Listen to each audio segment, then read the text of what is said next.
Olá, olá, tudo bem com você? Bem-vindo a mais uma viagem do Trem das 11. Meu nome é Pedro Gustavo e eu serei seu guia. Lembre-se, é uma viagem de trem, então não tenha pressa. Se aconchegue no seu lugar e aproveite a viagem. Vamos começar com o comentário do Octa sobre a primeira viagem que a gente fez. Aquela lá atrás mesmo, sobre propósito. O Otávio é publicitário e trabalha diretamente com propósito nas campanhas que ele faz nas redes sociais. Ele veio me falar que a conversa sobre propósito está muito forte hoje em dia. Na verdade, ele veio confirmar, né? A gente fala isso lá na viagem. Ele cita o Círculo Dourado, do Simon Sinek.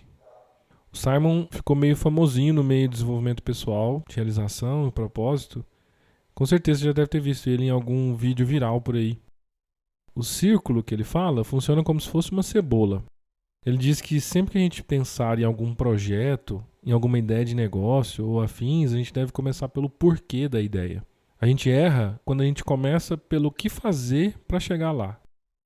Quando a gente faz isso, a gente fica preso nas camadas mais externas dessa cebola, digamos assim. E é muito comum a gente pensar nas tarefas até chegar no objetivo por causa de dois motivos. Primeiro, porque é usual a gente comparar o que a gente quer fazer com o que já foi feito. Então, é comum a gente utilizar as mesmas tarefas, as mesmas ações para chegar lá. E em segundo lugar, porque é mais imediato, é mais palpável. Quando a gente pensa em porquê, tem que pensar no final do trajeto. E às vezes isso não está muito claro. Pensar no porquê é antecipar o futuro, é exercitar a visão, é olhar para o horizonte. É sentir o que motiva, o que toca, o que acende o coração, é abrir para o novo. E isso pode ser muito difícil, conforme a gente já falou em outras viagens. Hoje em dia não basta vender um produto, simplesmente produto e só. Até existe esse tipo de mercado, mas estamos caminhando para a venda de propósitos. Basta olhar para as marcas novas. O exemplo da primeira viagem lá atrás, já dá para ter uma boa ideia.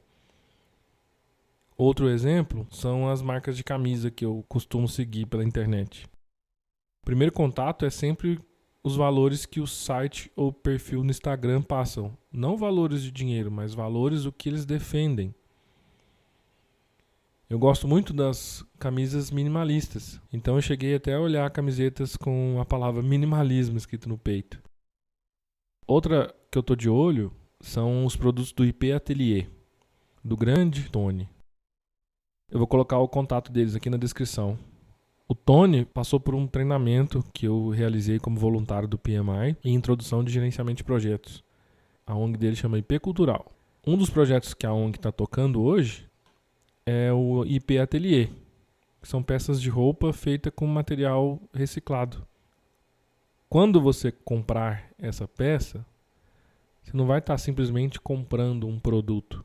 Você está apoiando uma ONG que tem um trabalho sólido em duas frentes. O processamento de lixo reciclável e treinamento de jovens em situação de fragilidade social.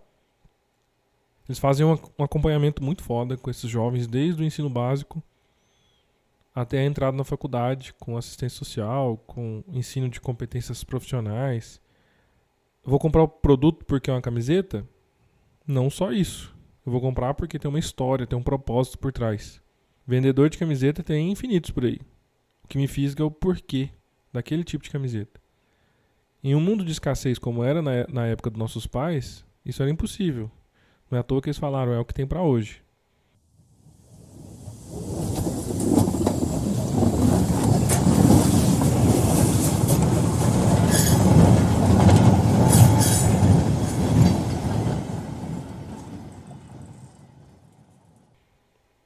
A segunda participação que eu queria sinalizar aqui é a da Marcela, uma amiga muito querida que formou comigo na engenharia, a gente tinha aula junto e ela é um dos ídolos que eu tenho.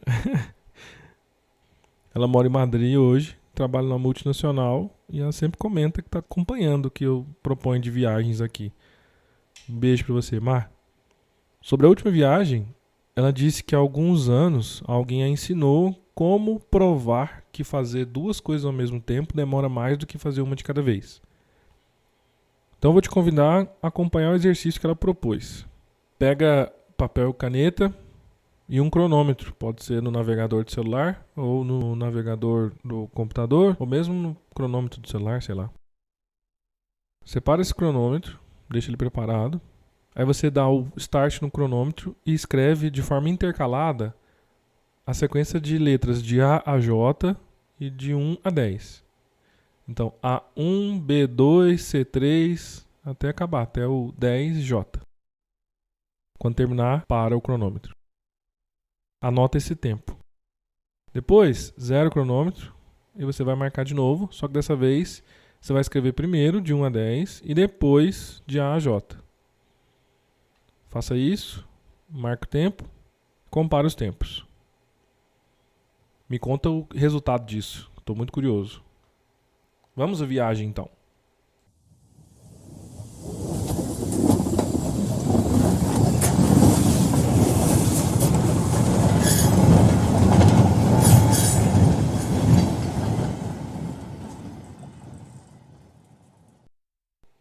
Vamos lá. Imaginem que eu e você vamos viajar para algum lugar bacana. A gente aluga um carro, você dirige e eu viro o copiloto. Todo mundo sabe que o copiloto cuida das músicas.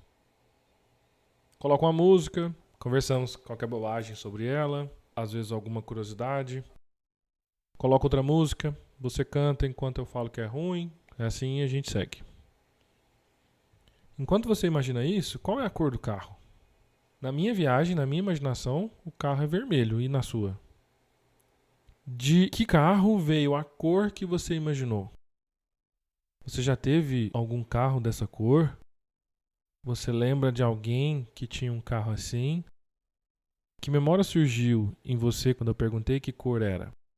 Você lembrou de alguém, de alguma coisa que você fez, ou de algum acontecimento na história da sua vida? Uma vez eu utilizei essa analogia para explicar comunicação em um treinamento que eu dei sobre gerenciamento de projetos. Nós falávamos sobre clareza. Quando um fala, está utilizando a sua própria caixa de recursos para codificar o que ele quer dizer, a mensagem que ele quer passar. Sob o seu ponto de vista, o que ele está enviando como mensagem está claríssimo. Quanto mais fechado em si, menos perceberá que o que está expressando pode não fazer sentido algum para quem está ouvindo. Onde fica essa caixa de recursos, essa caixa de ferramentas que a gente de vez em quando utiliza, saca alguma coisa de lá para poder conversar, para poder falar das cores da nossa imaginação? De onde o nosso eu tira informações para preencher lacunas que a gente não preenche conscientemente?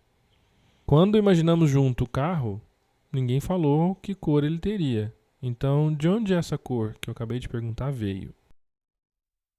Uma das características de um sistema é a autorreferenciação.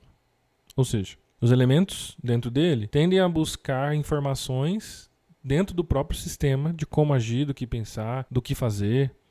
Nós já conversamos que nós, como indivíduos, somos sistemas, né? Na prática, isso significa que todos os estímulos que chegam até nós são processados através da comparação entre o que chegou de estímulo e o que temos dentro de nós, nessa caixa de recursos. Por isso que existe aquela máxima nas conversas de autoconhecimento, de PNL e o escambau: para quem tem só martelo, tudo vira prego. Esse funcionamento também justifica a expressão mineira tirou do toba. Quando isso acontece, parece que a pessoa não está reagindo aos estímulos locais, não está refletindo, está tirando de algum lugar. Por isso, tirar do toba. Ou por isso que vê tudo como prego quando só tem martelo. A partir das experiências, memórias, conhecimentos, traumas, competências e mensagens parentais de pessoas significativas, a gente enfrenta o mundo comparando-o com o que a gente tem dentro de nós. Todas essas informações ficam no nível inconsciente, já muito bem descrito pela galera da psicologia. É como se ao passar do tempo, com os anos e com o nosso amadurecimento, fôssemos construindo um enorme reservatório de ideias, ou formas-pensamento, ou ainda caixa de recursos, de onde tiramos a referência para o mundo. O que vem de fora engatilha com algo de dentro. Se não houver consciência nisso, a resposta inconsciente é a mesma que foi feita em algum outro momento da vida em que aquilo funcionou. Se a gente leva uma vida de forma desatenta e não tem consciência dessa totalidade de informações, a gente acaba permitindo essa autorreferenciação. A gente larga as rédeas e acabamos repetindo sempre o mais do mesmo. As respostas se tornam a mesma coisa do de sempre. Existem momentos que essa repetição automática é boa? Claro. Se esse funcionamento está dentro da gente, significa que biologicamente ele foi útil. Senão nós não seríamos assim. Lembra daquela história dos genes, né? Que nós somos máquinas de propagar genes. Falei isso também em outra das nossas viagens. Por exemplo, se ouvimos um barulho alto e perto, corpo ativa para a gente correr para sobreviver. Não precisa pensar demais. Graças a isso, nossos ancestrais sobreviveram, né? Então serviu. O mesmo acontece com dirigir, por exemplo. Jogar o conhecimento para esse segundo e mais profundo nível é muito útil. Demanda menos energia. Isso só é ruim quando os resultados disso são ruins. Eu gosto muito de um canal chamado Smarter Every Day, do Destin Sandlin. Um dos vídeos que ele fez que me marcou muito, e eu o utilizo em tudo quanto é treinamento, tudo quanto é conversa sobre adaptabilidade e transformação, explica muito bem essa instalação, digamos assim, de padrões dentro da nossa cabeça ou de formas de pensamento. Nele, o Destin tenta de propósito aprender a andar numa bicicleta modificada. Eu vou deixar o link aqui também na descrição. Ela é modificada porque o guidão dela foi instalado de forma que quando ele tenta virar para a direita, a roda vira para a esquerda e vice-versa. O processo todo do aprendizado que ele relata é muito interessante, porque por causa do relato dele, da perspectiva de quem está aprendendo, a gente consegue perceber umas coisas bem legais. Ele explica que consegue notar quando o cérebro dele chaveia, como se mudasse numa chavinha, um interruptor, o controle da bicicleta do consciente para a forma automática. Com o tempo, ele consegue manter consciência da modificação da bicicleta e consegue andar nela. Mas se ele perde a atenção, mesmo que por um segundo, o aprendizado estabelecido com anos de andar de bicicleta normal entra, vira a chavinha e ele automaticamente tenta virar para a direita quando ele gostaria de vir para a direita, por exemplo. Ele passa meses até conseguir dominar a bicicleta, segundo o vídeo. Em outro momento, depois de ter aprendido a andar com a bicicleta loucona, ter utilizado esse exemplo nas palestras que ele faz, ele tenta andar com a bicicleta normal. Obviamente, o cérebro está acostumado com um novo hábito. Então, nos primeiros minutos é impossível manter-se na bicicleta, conseguir andar nela adequadamente. Mas aqui acontece um negócio muito legal. Ele precisou de menos de 1 hora para que a competência de andar na bicicleta normal voltasse à ativa. Ele diz isso no vídeo. Então pensa só, ele aprendeu a andar de bicicleta em algum momento quando ele era novo, andou por anos, aquele aprendizado se instalou e ficou lá, foi reforçado à medida que ele andava. Depois ele treinou por 2 ou 3 meses o jeito novo, com a bicicleta com o guidão invertido, aprendeu também. E quando ele se esforçou para voltar ao jeito que sempre fez, precisou só de 1 hora. Ou seja, foi necessário só 1 hora para ele jogar fora 2 meses de esforço. Lembra das ordens que modelam o funcionamento do nosso vínculo com grupos que eu mencionei nas outras viagens? Esse funcionamento é parte importante da forma que adquirimos padrões. Nós os adquirimos para garantir nosso pertencimento. Nós instalamos conhecimentos, competências de forma análoga ao andar de bicicleta para garantir nosso pertencimento, por exemplo. No fundo, repetimos alguém ou fazemos o que fazemos por alguém, em nome de alguém. Isso pode acontecer em tipos de relacionamentos, na forma de ver o mundo, na forma de encarar a própria carreira, nos valores que damos para o autocuidado. Tudo isso podem ser padrões aprendidos por alguém, em nome de alguém, com alguém. Quanto mais cedo esse padrão é instalado, mais forte ele é, já que o que vem depois é influenciado por esse padrão que a gente instalou lá no começo. Exemplos de padrões assim são aquelas frases ou ensinamentos que valem numa família, por exemplo. Parte crucial do meu processo de autoconhecimento foi trabalhar essa descoberta de padrões que eu aprendi em algum momento e estava levando para a vida. Uma descoberta recente que eu tive foi de outro padrão, também pertencente à família, é a desconfiança. Desconfiança em outras pessoas. Não tenho ideia de onde veio, mas já desconfiei demais de outras pessoas, viu? Agora que eu tomei consciência, posso fazer alguma coisa. E eu faço, todos os dias, como se estivesse treinando igual o Destin com a sua bicicleta. Voltar ao padrão anterior é super fácil, confortável, mas os resultados daquele padrão eram ruins. Desconfiar das pessoas é ruim, exageradamente falando. Então, o compromisso que eu fiz comigo foi de olhar diferente, ir com calma, respeitar essa velocidade, como o Destin falou. Não é à toa que o Hellinger, por exemplo, fala que a alma é lenta, ela vai devagar. Pode parecer que o padrão seja só um pensamento ou frase, mas não é. Muitas vezes esse padrão é toda uma estratégia montada para lidar com alguma situação. Então, além daquela frase que a gente repete para si mesmo, podem haver pensamentos similares, podem haver emoções que vêm em conjunto, podem haver reações físicas. É como se montássemos uma situação para lidar com alguma coisa. Ainda como exemplo de padrão, quando criança, por algum motivo também, eu aprendi de forma inconsciente, não foi uma tomada de decisão, não aprendi porque eu quis. Alguma coisa na minha vida me fez aprender a fazer assim. Então eu aprendi a me fazer de vítima para lidar com outras pessoas. Eu lembro muito bem dos chavequinhos que eu tentava fazer ou das estratégias que eu montava para tentar fazer com que outras pessoas se aproximassem de mim, como amigos ou alguma menina que eu queria. Por algum motivo, eu aprendi que ficar calado ou emburrar significaria que alguém viria atrás de mim. Então era automático, em nome da sobrevivência, em nome do pertencimento. Eu lembro de aniversário que eu emburrei por algum motivo qualquer. Eu tentava mostrar que eu estava emburrado ao mesmo tempo que ficava na vista de todo mundo, para que percebesse que eu estava emburrado. Olha que maluquice. No caso do meu aniversário, será que não existia alguma outra forma de dizer que eu estava precisando de algo sem tentar obrigar de forma desleal e manipuladora? Hoje em dia eu não preciso fazer esse drama todo para ganhar atenção. Aprendi a fazer coisas para que essa atenção venha. Posso pedir, posso fazer algo interessante para chamar a atenção, para que o outro veja, mas eu me viro. Não está mais no nível padrão, não está mais no nível inconsciente. No caso da interação com outras pessoas, essencial quando a gente conversa sobre conquistas, sobre realização, sobre sucesso, pertencimento, satisfação pessoal, existe um funcionamento particular desses padrões. O Eric Berne, foi um psicólogo norte-americano, chamou isso de jogos psicológicos.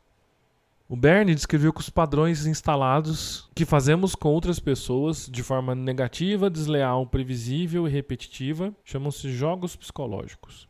Jogos, então, são movimentos enfadonhos, tediosos, repetitivos, têm um desfecho previsível. Baseado nisso, imagine aí na sua vida. Você consegue perceber algum movimento que você faz com as outras pessoas que é repetitivo, que às vezes não é legal, traga consequências negativas, ou mesmo algum movimento repetitivo que você caiu no dos outros, que tem um desfecho previsível, que é chato, que você sai às vezes até pensando, o que aconteceu aqui? Ou ainda, caraca, de novo isso? Vou te dar um exemplo tipicamente brasileiro. Pense num diálogo entre dois amigos. Aí um chega pro outro e fala, não aguento mais minha esposa. Não sei nem onde a gente vai parar se a gente continuar assim. Aí o amigo responde, então por que você não se separa? O primeiro devolve, se a gente separar, o que a gente vai fazer com os filhos? Aí o amigo responde, você pode chegar num acordo ou talvez procurar terapia.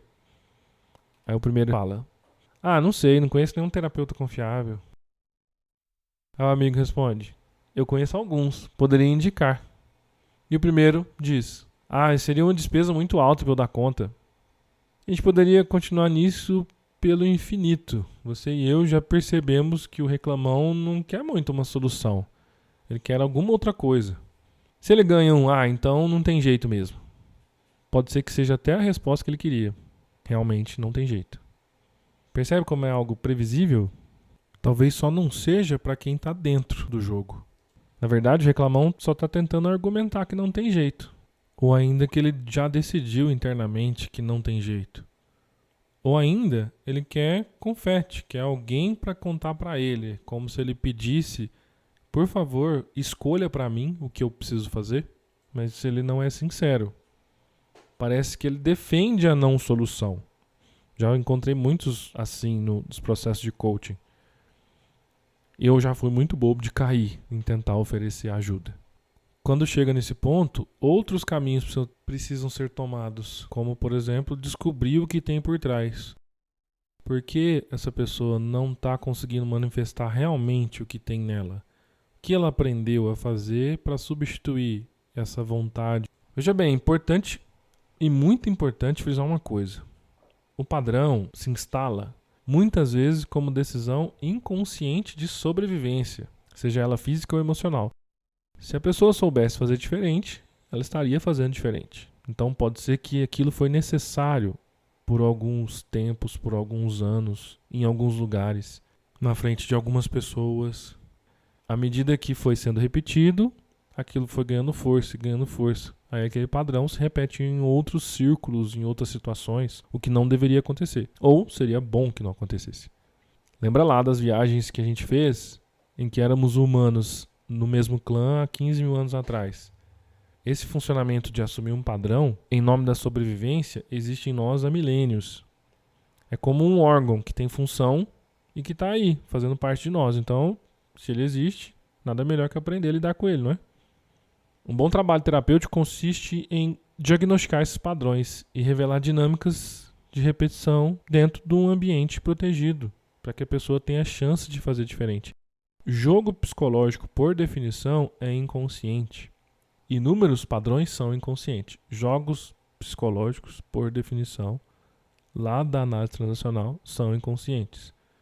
Cada um desses padrões, inclusive os jogos, falo os jogos porque os jogos têm muita ligação com como nos relacionamos com outras pessoas, tem vantagem, senão ele não existiria. Pode ter certeza que existem ganhos emocionais, sociais. Será que não dá, então, para a gente obter as mesmas vantagens ou vantagens diferentes ou ainda vantagens melhores de outras formas? Existe espaço para a criatividade e a inovação, mesmo na esfera pessoal? Com certeza, mas depende do nível de flexibilidade do elemento dentro do sistema dele. E aqui, sistema, quando a gente fala, por exemplo, de hábitos, estamos falando do sistema pessoal. Família, amigos, profissão. Quando a gente fala de carreira, estamos falando do sistema que envolve a profissão da pessoa, o negócio da pessoa e assim por diante. Em outras palavras, se exercitamos a disponibilidade, a gratidão, o perdão, o pensamento crítico, o autoconhecimento, é como se passássemos um lubrificante no espaço que a gente está ocupando. Somente dessa forma que a gente tem chance de ir além do que normalmente o sistema dá conta e fazer coisas a mais, fazer diferente. Mais uma vez, vou deixar exercícios para você fazer.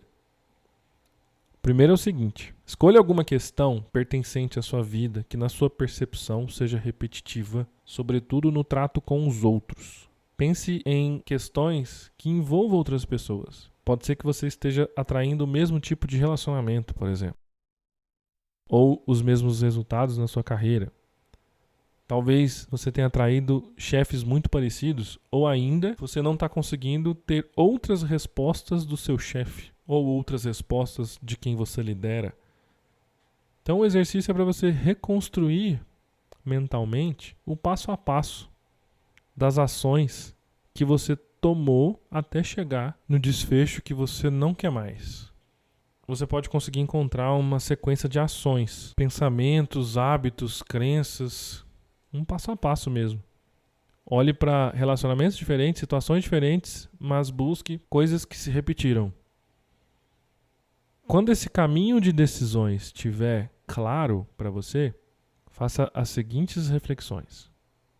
O que eu estou tentando esconder ou de que eu estou me protegendo ao agir assim? Se a pergunta for sincera e você criar um ambiente para que o seu eu interno responda, a resposta brota. Você não precisa deduzir. Então, na hora de fazer esse tipo de pergunta, mantenha-se numa postura disponível. Dê espaço. Vai vir uma frase, vai vir um pensamento. E você vai ouvindo à medida que for aparecendo. Além disso, qual é o meu verdadeiro eu que eu não desejo que o outro veja? Vamos mais? O que está provocando a minha vontade de afastar os outros e a de não ter contatos sinceros e abertos? O que eu estou, na verdade, querendo do outro, mas que eu não falo ou peço abertamente? Em que eu acredito para que isso não ocorra? Para que eu não peça, para que eu não dê, para que eu não negue? O que eu acredito que vai acontecer se eu pedir? O que isso revela do funcionamento do meu merecimento? O que isso mostra do que eu julgo merecer? Quem estou repetindo? Ou em nome de quem eu estou fazendo isso tudo? Quem me vem à mente quando eu reflito sobre esses padrões repetitivos? De quem eu possa talvez estar com saudades? Com tudo isso que eu falei, você tem recursos diferentes para você olhar para esses padrões. Então, volte aqui um pouquinho, refaça essas perguntas, mas deixe as respostas aparecerem. Com isso tudo, depois de você refletir todas essas questões, pergunte-se, de forma sincera e disponível e positiva, o que eu posso fazer que eu não fazia antes, que leva em conta tudo o que eu descobri até agora, com todas essas reflexões, e que eu estou disposto a experimentar para que eu possa ter uma vida mais satisfatória, mais preenchida, mais feliz, com mais sucesso, mais amor ou dinheiro. Essa foi mais uma viagem do 3 das 11. Que bom que você estava junto. Quero avisar para você que tudo que eu comento aqui acaba se tornando ferramenta nos processos de coaching sistêmico que eu ofereço para negócios, para carreira. Se você precisar de alguma ajuda para identificar os gargalos sistêmicos, se você quiser ajuda para implementar os conceitos que eu coloco aqui na vida, na carreira, no negócio que você tem, na sua empresa, me avise. Manda lá em qualquer um dos canais de comunicação comigo que você me ouviu, que a primeira sessão é gratuita. A gente faz uma sessão experimental, fazemos um diagnóstico sistêmico do que você precisar olhar e você já vai ter muitos ganhos já para conseguir implementar no que você tiver de objetivos. Agora que encerramos, vai lá e compartilha essa viagem com seus amigos, com os parentes, com colegas de trabalho. A minha missão é divulgar o pensamento sistêmico para as pessoas que querem mais sucesso, mais amor, mais dinheiro. E às vezes isso é difícil utilizando o paradigma analítico comum. Você me ajuda bastante se você compartilhar agora. Se você tiver alguma dúvida sobre o que eu falei, ou mesmo alguma crítica, ou ainda dar alguma sugestão de pauta, manda para mim. Vai ser muito legal poder te ajudar. Um grande abraço e até a próxima.